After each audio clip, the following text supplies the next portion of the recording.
Welcome back. Now let's take a look at some other activities the lawmakers focused on this week. The House of Representatives has invited the Minister of Communications to appear before its Committee on ICT and Communications over allegations that he suspended the Director of the National Information Technology Development. Considering a motion in the chamber, Representative Mohammed Onao, the sponsor of the motion, believes the action of the minister runs contrary to the NIDDA Act of 2007. Aware that the Director General of NIDDA has been suspended by the Honorable Minister for Communications and replaced by an acting Director General. Which communication? Which minister? Also aware that Minister of Section 7C of National Information Technology Development Agency, NIDDA Act 2007 has vested the power to terminate, dismiss, exercise disciplinary control in the board only. Worried that the action of the Honorable Minister, which runs contrary to Section 9.3 of NIDDA Act 27, is not only in excess of authorization, but has the propensity to undermine the law. Meanwhile, it's the opening day of the two-day investigative hearing into the crude oil swap deal of the Nigerian National Petroleum Company. Welcoming participants to the hearing, the Speaker of the House says the country's economy calls for a change. It is hard to put in words the level of frustration Nigerians have had to face with the NNPC and indeed the oil industry, the impact of this on the wider economy, and the level of inefficiency in the entire energy value chain. We have an opportunity now to right the wrongs of the past. It starts from doing a thorough job of these very assignments. The chairman of the committee outlines some of the issues they are hoping to address. One issue that has remained prominent is the knotty issue of qualifications required for a company to do business in Nigeria. Is it proper for a company to do business in Nigeria and not have an office in Nigeria, nor pay relevant tax to the appropriate tax agency? If the allegation is confirmed, who and what appropriate measures should be used to sanction such an organization or individual, including their Nigerian collaborators, more so when they are not in Nigeria? Listening to some of those invited, it was one revelation after another. 90 provisionally estimates losses to the Federation under these arrangements as follows. Total estimated loss from swap between 2011 and 2012 is put at $607.3 million. Total estimated loss from OPA between 2011 to 2012 is equally put at $502 million. In terms of the total tax revenue loss, it comes to 1,127,277,408.77 naira.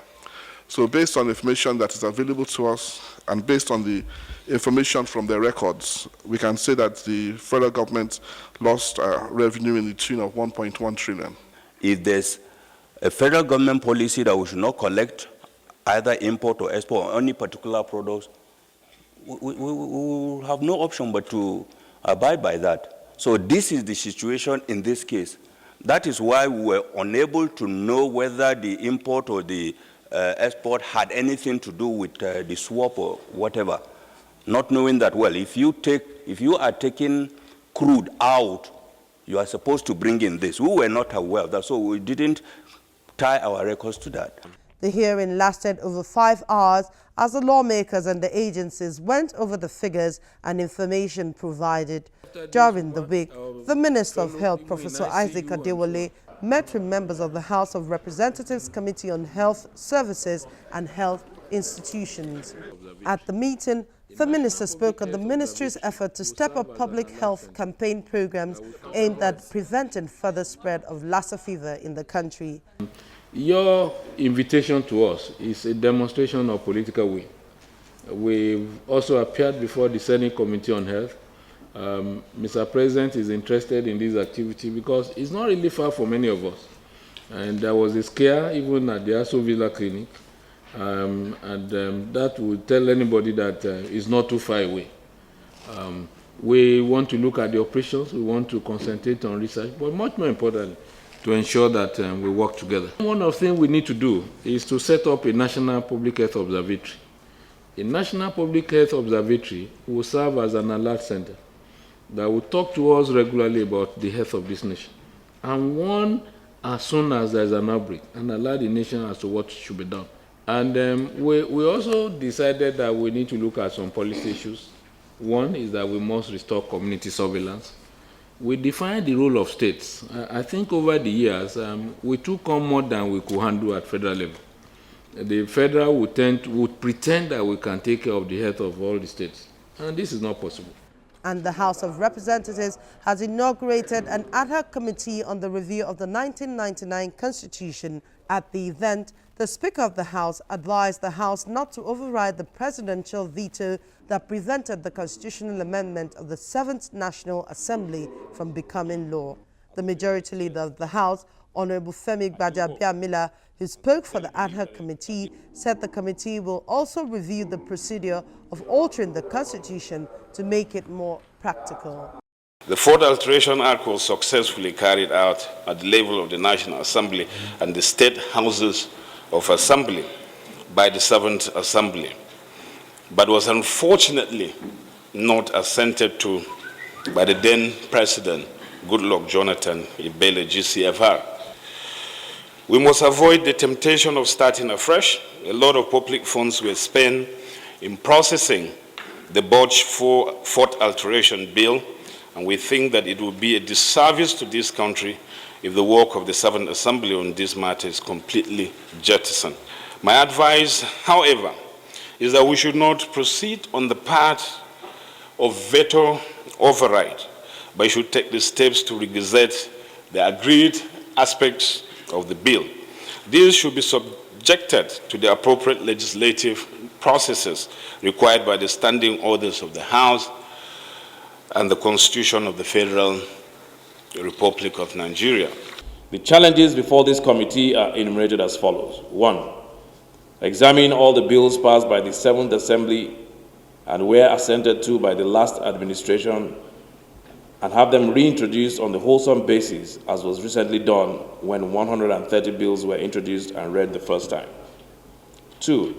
Review the procedure for altering the Constitution with a view to making it more flexible and practicable. 3. Build an effective collaboration with the 36 states of assembly, houses of assembly, whose resolution is needed on the harmonized bill as part of the legislative journey of the bills. A very busy week there for the lawmakers, but what are your own thoughts? What do you make of the debate on the letter from the president and the debate on the budget? Well, we look forward to having your views, and you can reach us through any of our addresses on the screen. It's at this point I say thanks for staying with us. I'm Lanre Lasese. Take care.